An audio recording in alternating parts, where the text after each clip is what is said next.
Hello students, welcome to LR classes. আমি সোমা যশ। আজকে আমি তোমাদের যে ক্লাস 3 বাংলা বই রয়েছে সেই বাংলা বইয়েরই 19 নম্বর চ্যাপ্টার নিয়ে তোমাদের সাথে আলোচনা করব। তো এই তোমাদের যে ক্লাস 3 বাংলা বই তার মধ্যে যে 19 নম্বর অধ্যায়টা রয়েছে তার নাম কি? তার নাম হচ্ছে মন কেমনের গল্প। তো এই গল্পটা নিয়ে আজকে আলোচনা করব। তো গল্পটার নাম এরকম কেন রাখা হয়েছে, মন কেমনের গল্প, সে সমস্ত কিছু তোমাদের বলবো। তার আগে গল্পটা যিনি লিখেছেন, লেখিকা নবনীতা দেবসেন, তার সম্পর্কে খুব সংক্ষেপে তোমাদের দু চার কথা বলে দেব। নবনীতা দেবসেনের জন্ম হচ্ছে 1938 সালে। তিনি ছিলেন কবি নরেন্দ্র দেব ও কবি রাধারানী দেবীর কন্যা। অর্থাৎ লেখিকা যে নবনীতা দেবসেন, তার বাবা এবং মা দুজনেই ছিলেন খুব বিখ্যাত কবি। বাবার নাম হচ্ছে কি? কবি নরেন্দ্র দেব, এবং মায়ের নাম হচ্ছে রাধারানী দেবী। এদের কন্যা ছিলেন নবনীতা দেবসেন। কবি, ঔপন্যাসিক, প্রাবন্ধিক, ভ্রমণ কাহিনী রচয়িতা, মানে তিনি কি ছিলেন?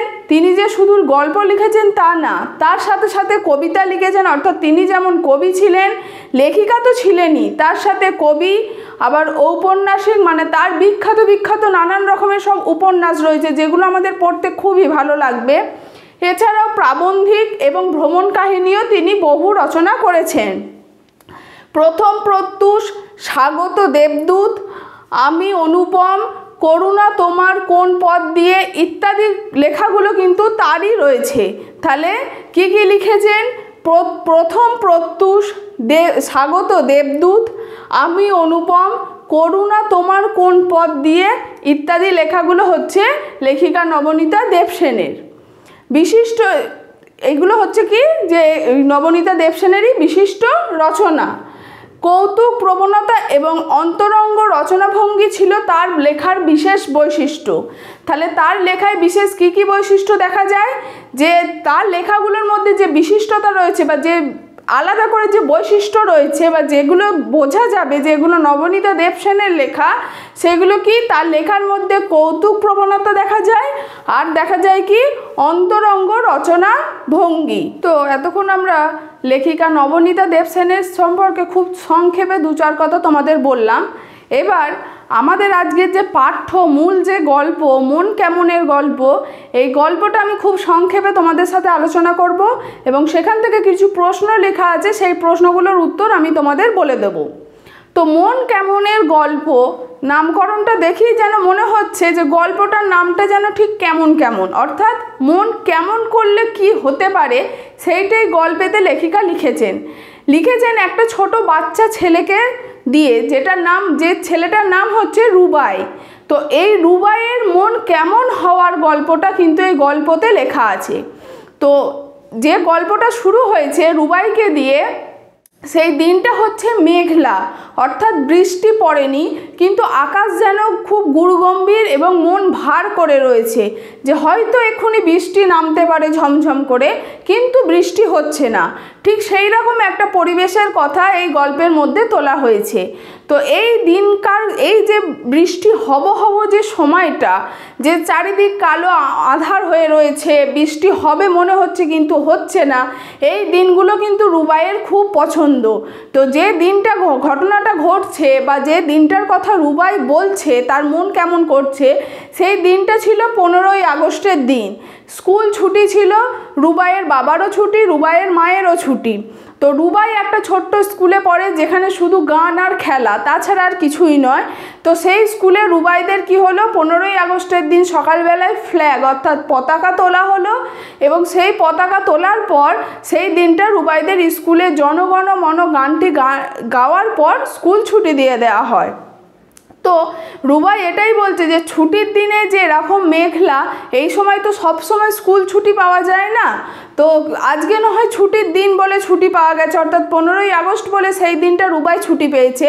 তা না হলে যখন এইরকম মন ভার করা আকাশ থেকে থাকে, অর্থাৎ বৃষ্টি হবার মতো অবস্থায় থাকে, সেই আকাশটা যেন, সেই পরিবেশটা যেন রুবাইয়ের খুব পছন্দের একটা দিন। তো রুবাইয়ের তখন মনে হয় সেই দিন যেন স্কুল ছুটি থাকলে ভালো হতো। তো তখন তার মনে একটা প্রশ্নও জেগে ওঠে যে আমার যেমন সেই দিনটাতে পড়াশোনা করতে ভালো লাগে না, আন্টিদের অর্থাৎ তার স্কুলের শিক্ষিকা যারা, তাদেরও কি খুব ভালো লাগে পড়াতে? হয়তো নয়, তাদেরও যেন মন চায় ছুটি, কিন্তু মেঘলা দিনের ছুটি বলে কোনো ছুটি কিন্তু হয় না। তো এই কথাটাই রুবাই বলতে চেয়েছে। তো রুবাই বলছে কি যে তার মা তাকে অনেক রকম গান শিখিয়েছে, নাচ শিখিয়েছে, যেমন মেঘের কোলে রোদ এসেছে, বাদল গেছে টুটি, এই রকম অনেক গান নাচ শিখিয়েছে। তো রুবাইয়ের সেই দিনটাতে সেই গান নাচগুলো করতে খুব মন চাইছে। তার মন চাইছে সারাদিন যেন সে ছাদের মধ্যে দৌড়াদৌড়ি করে বেড়াবে, খেলাধুলা করে বেড়াবে। তো রুবাই এই সব কথা ভাবতে ভাবতে তার হঠাৎ মনে পড়ল যে তার ছোট মামু অর্থাৎ ছোট মামা তাকে খুব সুন্দর একটা বাঁধানো খাতা দিয়েছে। তো সেই খাতার মধ্যেই সেই 15ই আগস্টের ঘটনাটা রুবাই তার খাতার মধ্যে খুব সুন্দর করে লিখে রাখলো, এবং তার সাথে সে এটাও লিখলো যখন তাদের স্কুলে 15ই আগস্টের পতাকা উত্তোলন হচ্ছিল, ঠিক সেই সময় পতাকার ওপর দিয়ে যেন এক ঝাঁক সাদা পাখি উড়ে যাচ্ছে, যাদেরকে বলাকা বলা হয়ে থাকে।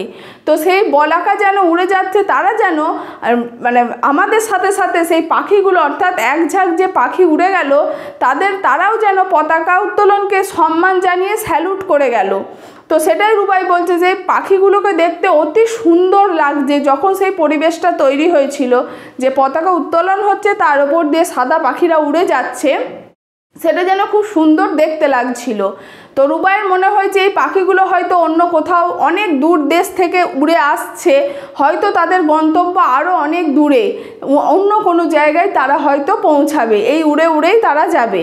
তো এইরকমই একটা দিনে রুবাইয়ের মন কেমন করছে সেই ঘটনাটাই নবনীতা দেবসেন তার গল্পের মধ্যে লিখে ধরেছেন আমাদের সামনে। তো এই গল্পটা খুব সংক্ষেপে আমি তোমাদেরকে বললাম, তোমরা বইয়েতে আরও খুব ভালো করে পড়ে নেবে। কোথাও যদি কিছু প্রশ্ন থাকে অবশ্যই তোমরা সেগুলো করবে। এবার দেখো কিছু প্রশ্ন আমি লিখে রেখেছি, তার উত্তরগুলো আমি তোমাদের সাথে আলোচনা করব। প্রথম প্রশ্নটা দেখো লিখে রাখা হয়েছে, বৃষ্টির দিনগুলো রুবাইয়ের এত ভালো লাগে কেন? কেন ভালো লাগে? বৃষ্টির আগে কি আসে? গরমকাল, যখন সেই গরমের খরা রোদের তীব্র দাবদাহে গাছপালা যেন সব শুকিয়ে যায়, গাছের পাতায় যেন ধুলো জমে থাকে, তারা যেন ক্লান্তিতে ভরপুর থাকে, অর্থাৎ মানুষ যেমন গরমে অতিষ্ঠ হয়ে পড়ে, ঠিক সেই রকমই গাছপালাও যেন গরমের ভারেতে নেতিয়ে পড়ে, তারা যেন ক্লান্ত হয়ে সব কিছু ছেড়ে দিতে থাকে। তো তারপরেই যে বর্ষাকাল আসে অর্থাৎ বৃষ্টির সময় আসে, সেই বৃষ্টির জলে গাছপালা ধুয়ে পরিষ্কার হয়ে যায়, তাদের পাতা খুব পরিষ্কার পরিচ্ছন্ন থাকে, তারা যেন আবার সতেজ সবুজভাবে ফিরে আসে মানুষের কাছে। তো এই জন্যই রুবাই বলতে চেয়েছে কি যে গরমের ক্লান্ত পরিবেশটাকে বাদ দিয়ে যেন বৃষ্টির দিনটা একটা নতুন পরিবেশ, নতুন সতেজ পরিবেশ আমাদের সামনে তুলে আনে।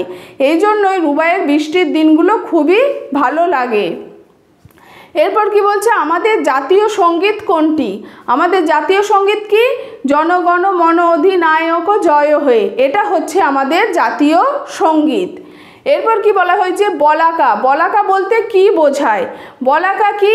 যখন আকাশের ওপর দিয়ে এক ঝাঁক সাদা পাখি উড়ে যায়, এক ঝাঁক পাখি উড়ে যাওয়াটাকে একসাথে কিন্তু বলাকা বলা হয়ে থাকে। তো বলাকা কি? এক ঝাঁক পাখি উড়ে যাওয়াকে বলাকা বলা হয়। এরপর কি বলছে, রুবাইয়ের লেখার খাতা কে দিয়েছিলেন? খাতাটি কেমন? রুবাইয়ের লেখার খাতা দিয়েছিল রুবাইয়ের ছোট মামু, অর্থাৎ তার ছোট মামা এই রুবাইকে দিয়েছিল খাতাটা। খাতাটা কেমন ছিল? খাতাটা ছিল খুব সুন্দর করে বাঁধানো একটি ছোট্ট খাতা। এরপর কি বলা হচ্ছে, আমাদের দেশের জাতীয় পতাকার কটি রং আছে? সেগুলো কি কি? আমাদের দেশের জাতীয় পতাকার কটি রং? আমাদের দেশের জাতীয় পতাকার 4টি রং থাকে। কি কি? প্রথমে ওপরে থাকে গেরুয়া, মাঝখানে থাকে সাদা, তারপরে থাকে সবুজ, এবং সাদার মধ্যে একটা অশোক চক্র থাকে, সেই অশোক চক্রটা হচ্ছে নীল রঙের আঁকা থাকে। তাহলে জাতীয় পতাকার কি কি রং বললাম? ওপরে গেরুয়া, মাঝখানে সাদা, নিচে সবুজ, এবং সাদার মধ্যে যে অশোক চক্র থাকে সেটাতে থাকে নীল রং।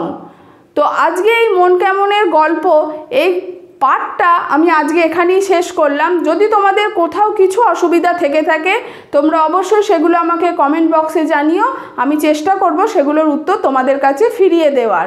তো এই মন কেমনের গল্প থেকে যে কোনো রকম এমসিকিউ নোটস, বড় নোটস পেতে হলে বা আদার্স যে কোনো চ্যাপ্টার থেকে এমসিকিউ নোটস, বড় নোটস পেতে হলে তোমরা আমাদের ওয়েবসাইট www.lrnr.in এই ওয়েবসাইটে ভিজিট করো এবং দেখে নিও।